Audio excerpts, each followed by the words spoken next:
One মই জেওত আহিছোঁ। এই বাৰিগেৰা হয়। এতে মানে বাঁহৰ পুল আছে, কিন্তু পুল মানে লাষ্টিং নকৰে, য'তে ত'তে ভাঙি যায়। মানে 6 মাহ কি 4 মাহ পিছে পিছে পুলখন ভাঙি যাই থাকে। কিন্তু এইটো মানে ভাল কৰিব তাৰ পৰা কোনো চাৰ্পে নাই। মানে আজি 15 বছৰ হ'ল। 15 বছৰৰ পৰা খালি চাই আছোঁ মই। ব্ৰিজ নহয় মানে চাৰ্ভে চৰকাৰৰ পৰা বাজেট দিছে, কিন্তু কোনোবাই বাজেটগিলা লৈ নিজৰ পকেটত সোমাই খাই লয়। খাইছে। এই যে মই চপ্পল লৈ এই নদীটো চপ্পল লৈ মই খোজকাঢ়ি যাই আছোঁ এতিয়া, কিন্তু ইয়াৰ মানুহগিলা একদম পৰিৱৰ্তন আজিলৈকে নহ'ল। আজি 15-20 বছৰ হ'ল, আজিলৈকে নাই।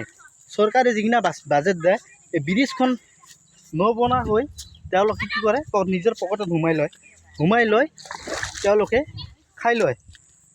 গতিকে ৰাইজ আপোনালোকে কি কয়? গতিকে যে এখন গাঁও আছে, এইখন গাঁওখনৰ উন্নতি কৰিব লাগে। কিয় বেমাৰী চেমাৰী থাকে, এখন ডাঙৰ গাড়ী এম্বুলেঞ্চ যিবিলাক আছে, এইবিলাক নিজৰ ঘৰত গাঁৱত যদি সোমায় তাহলে আমাৰ নিজৰে ভাল হয়।